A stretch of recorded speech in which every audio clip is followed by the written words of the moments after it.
നമ്മൾ സ്വന്തമായിട്ട് കൂടുതൽ ചെയ്യുകയാണെങ്കിൽ മാത്രമേ അത് ലാഭകരത്തിൽ കൊണ്ടുവരാൻ പറ്റൂ. ഒരു ദിവസം നമുക്ക് 400 ലിറ്റർ പാല് ഉൽപ്പാദിപ്പിക്കുന്നുണ്ട്. എവരുടെ സപ്പോർട്ട് ഉണ്ടെങ്കിൽ മാത്രമേ ഇത്രയും നമുക്ക് ഈ ഒരു സമ്പ്രദായം മുന്നോട്ട് കൊണ്ടുപോകാൻ പറ്റുള്ളൂ.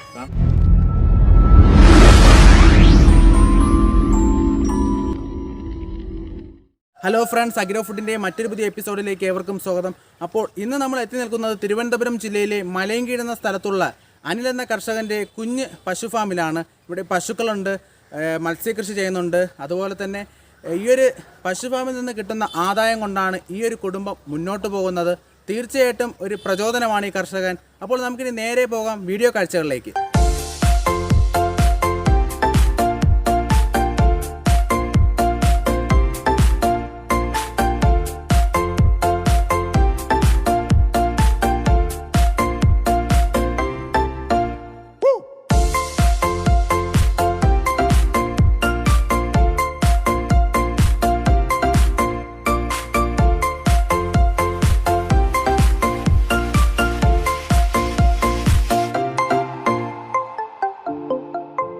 എൻ്റെ പേര് അനിൽകുമാറാണ്.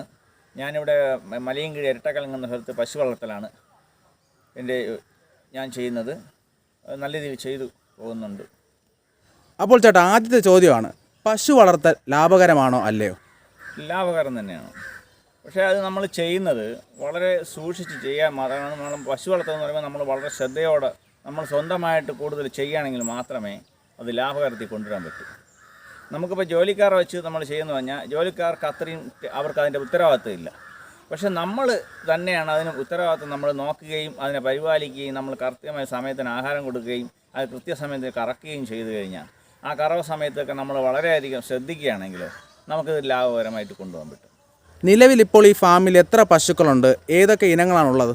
ഇപ്പോൾ ഇവിടെ 25 പശുവുണ്ട്, 4 എരുമയുണ്ട്. പിന്നെ ഏതൊക്കെ ഇനങ്ങളാണ്? ഹെച്ചപ്പ് ഉണ്ട്, പിന്നെ ബ്രൗൺ ജേഴ്സികളുണ്ട്, പിന്നെ ശങ്കര ഇനങ്ങളുണ്ട്. അങ്ങനെ ഇത്രയാണ് ഞങ്ങൾക്കിപ്പോൾ ഉള്ളത്. ഈ പശു വളർത്തലിൽ ഏറ്റവും കൂടുതൽ നമുക്ക് ആദായം കിട്ടുന്ന ഏത് ഇനം വളർത്തുമ്പോഴാണ് ചേട്ടൻ്റെ ഒരു അഭിപ്രായം?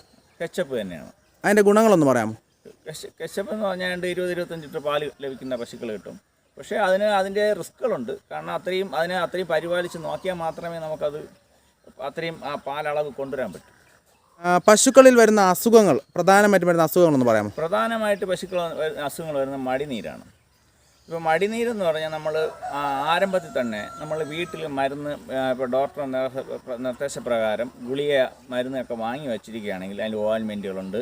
ഇത് നമ്മൾ വാങ്ങി വെച്ചിരിക്കുകയാണെങ്കിൽ നീര് കണ്ട സമയത്ത് നമ്മൾ എപ്പോഴാണ് കാണുന്ന ആ സമയത്ത് നമ്മൾ ആ ട്രീറ്റ്മെൻറ്റ് ചെയ്യുകയാണെങ്കിൽ ആ പശുവിന് ഒരു പാല് കുറയുകയോ വേറെ കംപ്ലയിൻറ്റ് വരിക ആ പശുവിനെ നമുക്ക് രക്ഷിച്ചെടുക്കാൻ പറ്റും.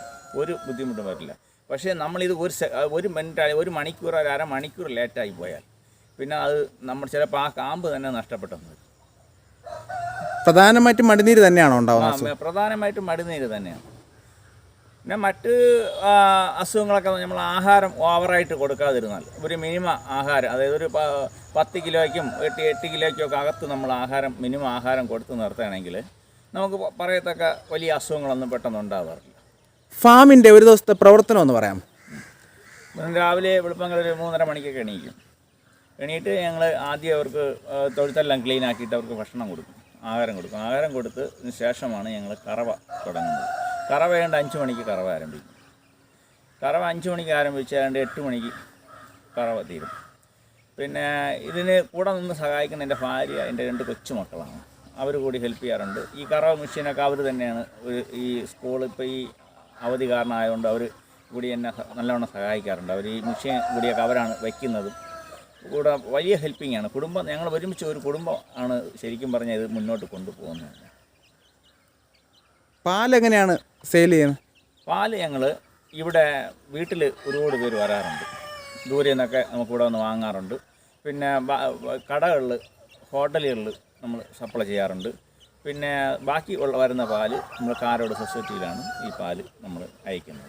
ദിവസത്തെ ഒരു ഉൽപ്പാദന കണക്കൊന്ന് പറയാമോ? പാൽ ഉൽപ്പാദനം ഒരു ദിവസം നമുക്ക് 400 ലിറ്റർ പാല് ഉൽപ്പാദിപ്പിക്കുന്നുണ്ട്. ഇവിടുത്തെ ഫീഡിങ് രീതിയെ കുറിച്ചൊന്ന് പറയാമോ? ഞങ്ങൾ ഈ പ്രോമിസിൻ്റെ തീറ്റയും പിന്നെ ജേഴ്സി പിന്നെ മിക്സ് ചെയ്താണ് നമ്മൾ കൊടുക്കുന്നത്. തീറ്റക്രമം വേസ്റ്റ് കിട്ടും, ബിയർ വേസ്റ്റും കൂടി മിക്സ് ചെയ്താണ് കൊടുക്കുന്നത്. തീറ്റക്രമം എത്ര നേരമാണ്? നമ്മൾ രാവിലെ വെളുപ്പം 5 മണിക്ക് അവർക്ക് ഏതാണ്ട് രാവിലെ തന്നെ ഒരു 7 കിലോയുടെ കലക്ക് നമ്മൾ കൊടുക്കും. വൈകിട്ടും അതുപോലെ കൊടുക്കും. പിന്നെ പുല്ല്, മെയിനായിട്ട് പുല്ലാണ്. പുൽകൃഷി ചെയ്യുന്നുണ്ടോ? പുൽകൃഷി കുറച്ച് ചെയ്തിട്ടുണ്ട്. ബാക്കി ഞങ്ങൾ ഈ ആൾ വെച്ച് നമ്മൾ ശമ്പളം കൊടുത്ത് പറിച്ച് ഇടുന്ന പുല്ലാണ്. ചേട്ടാ, ഇവിടുത്തെ ഷെഡുകളെ കുറിച്ചൊന്ന് പറയാമോ? ഞങ്ങൾക്കിവിടെ 3 ഷെഡായിട്ടാണ് ചെയ്യുന്നത്. നേരത്തെ നമ്മൾ ചെറിയ രീതിയിൽ ചെയ്തു വന്നതാണ്, പിന്നീടാണ് ഇത് വലിയ രീതിയിൽ ഇങ്ങോട്ടായത്. അങ്ങനെ 3 ഷെഡായിട്ടാണ് ഞങ്ങൾക്ക് ഈ പശുക്കൾ ചെയ്യുന്നത്. പിന്നെ അതിന് നമ്മൾ ചെയ്തപ്പോൾ അതിന് അവർ കുടിക്കാനുള്ള വെള്ളത്തിൻ്റെ സംവിധാനം കൂടി ചെയ്തു കൊടുക്കും. അവർക്ക് എപ്പോൾ കുടിക്കാൻ തോന്നാലും കുടിക്കത്തക്ക സംവിധാനം ചെയ്തു കൊടുക്കുന്നുണ്ട്. അത് നല്ലൊരു കാര്യമാണ്. അവർക്ക് എപ്പോഴും കുടിക്കണം തോന്നിയാലും അത് കുടിക്കത്തക്ക അത് വെള്ളം അവർക്ക് വേണം. ഇത്രയും വെള്ളത്തിൻ്റെ അളവ് അവർക്ക് കുടിച്ചാൽ മാത്രമേ നല്ല രീതിയിൽ പശുക്കൾ മുന്നോട്ട് നിൽക്കത്തുള്ളൂ. ഇനി പശുക്കൾ കിടക്കാനായിട്ട് മേട്ടിട്ടുണ്ട്. കാരണം ഈ ഏറ്റവും കൂടുതൽ ഇന്ന് തമിഴ്നാട് പശുക്കളാണ് നമ്മൾ വാങ്ങുന്നത്. അപ്പോൾ അവർക്ക് ഈ കൈ കാല് മുട്ടുകൾ കേട് വരാറുണ്ട്, തല്ലി നീര് വരാറുണ്ട്. അപ്പോൾ അതുകൊണ്ട് മേറ്റിട്ടിരുന്ന നമുക്ക് അതൊരു നല്ലൊരു അങ്ങനെ ഒരു നീരും വലുതായിട്ട് കംപ്ലൈൻറ്റ് വരാറുണ്ട്. അപ്പോൾ ഞാനിവിടെ വന്നപ്പോൾ ശ്രദ്ധിച്ചാണ് കേട്ടോ, ഇവിടെ നിറച്ച് ഫാനുകളും ഉണ്ട്. അതുപോലെ തന്നെ പശുക്കൾക്ക് കേൾക്കാനായിട്ട് പാട്ടും വെച്ച് കൊടുത്തിട്ടുണ്ട്. അതിൻ്റെ ഒരു ടെക്നിക്ക് എന്താണ്? ഏറ്റവും പശുക്കൾക്ക് പ്രധാനം ആവശ്യം എന്ന് പറഞ്ഞാൽ തണുത്ത അന്തരീക്ഷം. ഒരു മിനിമം മരങ്ങൾ കൊണ്ട് നട്ടു വളർത്തി ഒരു ചുറ്റും തൊഴുത്തിന് ഒരു ചുറ്റും മരം നട്ടു വളർത്തി ഒരു തണലിൻ്റെ അത്യാവശ്യമുണ്ട്. പിന്നെ നമ്മൾ ഫാൻ ഇട്ട് കൊടുത്താൽ അവർക്ക് നല്ലൊരു അശ എടുക്കാനായിട്ട്, അതിൽ പാൽ ഉൽപ്പാദനം കൂടുവാനായിട്ട് നല്ലവണ്ണം. കാരണം ചൂട് കൂടിക്കഴിഞ്ഞാൽ അവർ വായിൽ നിന്ന് ഉമിനീര് പായും. പക്ഷേ ഇത് നമ്മൾ ഒരു ഉദാഹരണം തന്നെ, ഒരു പശുവിന് നമ്മളിപ്പോൾ ചടുവ വായുന്ന ഒരു പശുവിന് നമ്മൾ ആ പശുവിന് തക്കണ ഫാൻ ഇട്ട് കൊടുത്താൽ നമുക്കൊരു 5 മിനിറ്റ് കഴിയുമ്പോൾ മനസ്സിലാക്കാൻ പറ്റും. പിന്നെ ആ ഉമിനീരുണ്ടാകും. കാരണം ഉമിനീര് പുറത്തു പോയാൽ പാൽ ഉൽപ്പാദനം കുറയും. പക്ഷേ ആ ഉമിനീര് പോവാതിരുന്ന് പാൽ ഉൽപ്പാദനം കൂടും. അപ്പോൾ അവർക്ക് കിടന്ന് അശ എടുക്കാനുള്ള ഒരു ഇതിൽ കിട്ടും. ഫാനിലൂടെയും നമ്മൾ മരത്തിലൂടെയും തണുത്ത അന്തരീക്ഷത്തിൽ കൂടി അത് അവർക്ക് ലഭിക്കും. അപ്പോൾ ഈ പാട്ടുകൾ വയ്ക്കുന്ന കേട്ടോ, പാട്ടുകൾ വയ്ക്കുന്നത് അവർക്ക് അത് ഇപ്പം നമ്മൾ ഒരു അന്തരീക്ഷമായിട്ട് ഇങ്ങനെ കിടക്കണം. അപ്പോൾ ഒരു അനക്കം, അതായത് പാട്ട് ഇങ്ങനെ ഇങ്ങനെ കേട്ടുകൊണ്ട് കിടക്കുമ്പോൾ അവർക്കും ഒരു മുഴക്കം ഉണ്ടാകും, അവർക്കൊരു നല്ലൊരു സന്തോഷം ഉണ്ടാകും. ഇവിടുത്തെ കറവ എങ്ങനെയാണ് കേട്ടോ? ഇവിടെ രാവിലെ 5 മണിക്ക് കറവ ആരംഭിക്കും. 4-5 മണിക്ക് കറവ ആരംഭിക്കും. 8 മണി 7:45 ആകുമ്പോൾ കറവ തീരും. പിന്നെ അത് ആൾക്കാർ നമ്മൾ കറന്നുകൊണ്ടിരിക്കുമ്പോൾ തന്നെ ആൾക്കാർ വന്നുകൊണ്ടിരിക്കും. അവിടെ ഇവിടെ കൈക്കറവയാണോ അതോ മെഷീനാണോ? ഇത് ഏതാണ്ട് 10 പശുക്കളും കൈക്കറവ, ബാക്കി മെഷീൻ ഉപയോഗിക്കും. കാരണം മെഷീൻ ഇഷ്ടപ്പെടുന്നവർക്ക് മെഷീനും, മെഷീൻ ഇഷ്ടപ്പെടാത്തവർക്ക് കൈക്കറവയും. അപ്പോൾ ഈ മെഷീൻ ഉപയോഗിക്കുമ്പോൾ എന്തായാലും ഗുണങ്ങളും ദോഷങ്ങളും ഉണ്ട്. അപ്പോൾ അതിൻ്റെ ഗുണങ്ങളും ദോഷങ്ങളും ഒന്ന് പറയാമോ? മെഷീൻ ഉപയോഗിച്ചാൽ നമ്മൾ കൃത്യമായിട്ട് അതിൻ്റെ ഊറ്റുപാൽ പിടിക്കണം. ഊറ്റുപാൽ പിടിച്ചില്ലെങ്കിൽ മടി നീരടിക്കും. കൃത്യമായിട്ട് നമ്മൾ ഊറ്റുപാൽ, അഥവാ തന്നെ എന്തെങ്കിലും പ്രോബ്ലം ഉണ്ടെങ്കിൽ ഊറ്റുപാൽ പിടിക്കുമ്പോൾ നമുക്ക് അറിയാൻ പറ്റും. പശുവിന് നീരോ അല്ലെങ്കിൽ എന്തെങ്കിലും ഒരു പാലിൻ്റെ പിരിവോ എന്തെങ്കിലും വന്നു കഴിഞ്ഞാൽ നമ്മൾ ഈ ഊറ്റുപാൽ പിടിക്കുമ്പോൾ നമുക്ക് അറിയാൻ പറ്റും. അപ്പോൾ ആ ഊറ്റുപാൽ പിടിക്കുന്നത് കൊണ്ട് അങ്ങനെ ഒരു നേട്ടമുണ്ട്. അല്ല മെഷീൻ വെച്ച് മാത്രം കറന്നു കഴിഞ്ഞാൽ പശുക്കൾ നീര് കൃത്യമായിട്ട് അടിച്ചു. മെഷീൻ്റെ ഗുണങ്ങൾ, മെഷീൻ നല്ല എളുപ്പമുള്ള പരിപാടിയാണ്. കാരണം പെട്ടെന്ന് കറന്നു തീരുന്ന ഒരു പരിപാടിയാണ്. കൊള്ളാം. ആർക്ക് വേണോ?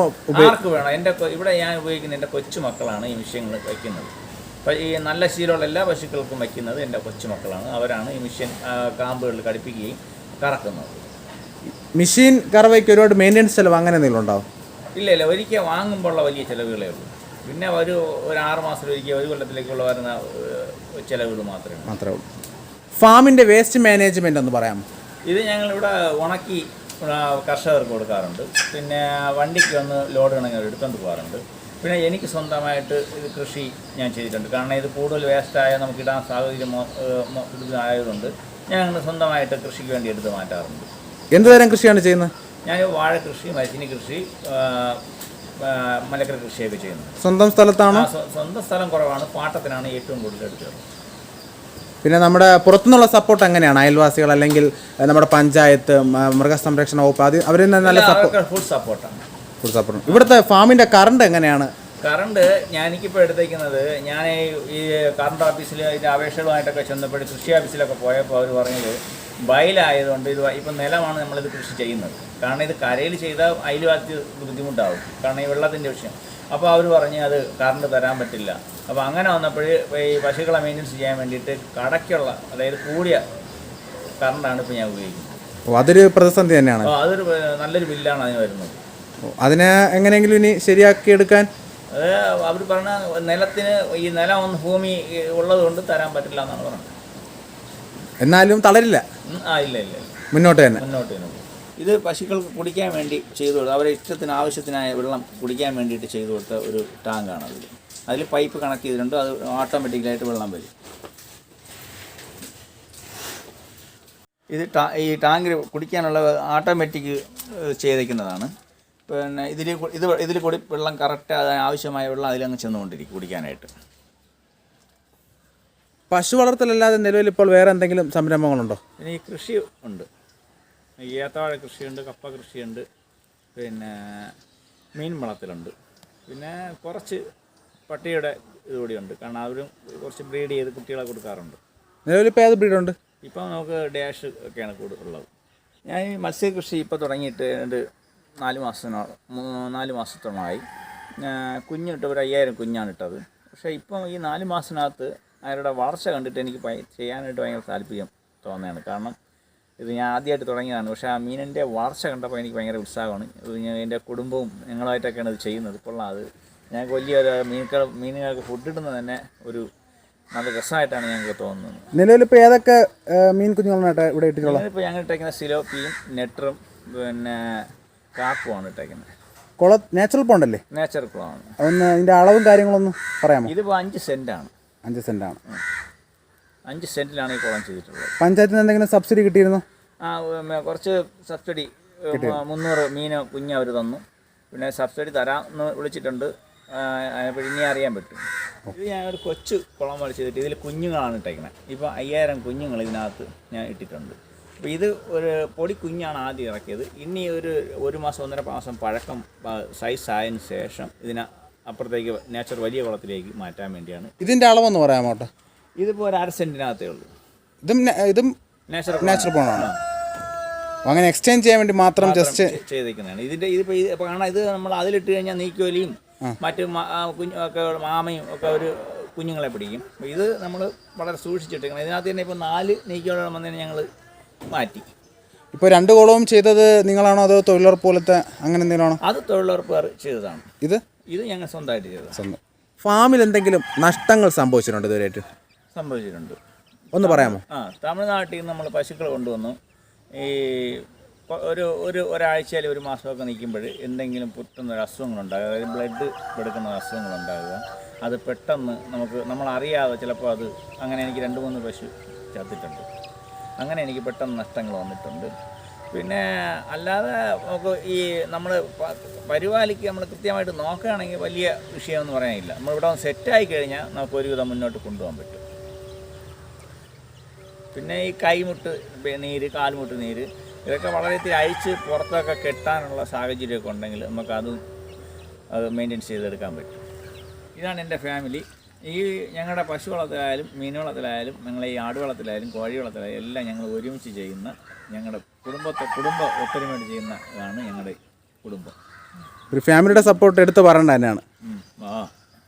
മക്കളും അവർ തന്നെയാണ് എൻ്റെ കൂടെ നല്ലവണ്ണം ഹെൽപ്പ് ചെയ്യുന്നത്. പശുവിനെ മെഷീൻ വെച്ച് കറക്കുന്നതും അവർ തന്നെയാണ്. അവരുടെ സപ്പോർട്ട് ഉണ്ടെങ്കിൽ മാത്രമേ ഇത്രയും നമുക്ക് ഈ ഒരു സംരംഭം മുന്നോട്ട് കൊണ്ടുപോകാൻ പറ്റുള്ളൂ. കാരണം നമുക്കല്ലാതെ ജോലിക്ക് ആൾ വെച്ച് വലിയ മെച്ചത്തോടെ കൊണ്ടുപോകാൻ പറ്റില്ല. കാരണം ഞങ്ങൾ കുടുംബത്തോടുള്ള സപ്പോർട്ടിങ് മാത്രമേ ഇത് മുന്നോട്ട് കൊണ്ടുപോകാൻ പറ്റുള്ളൂ. നഷ്ടമില്ലാതെ കൊണ്ടുപോകാൻ പറ്റും.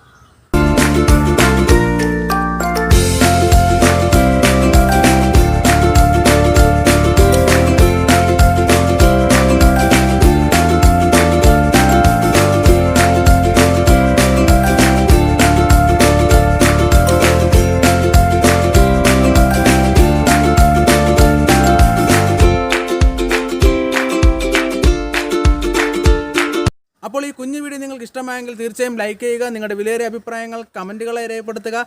ചാനൽ ഇതുവരെ സബ്സ്ക്രൈബ് ചെയ്യാൻ തീർച്ചയായും സബ്സ്ക്രൈബ് ചെയ്യുക. മറ്റൊരു കിടിലൻ കാർഷിക വീഡിയോയുമായിട്ട് വരുന്നത് വരെ ബൈ.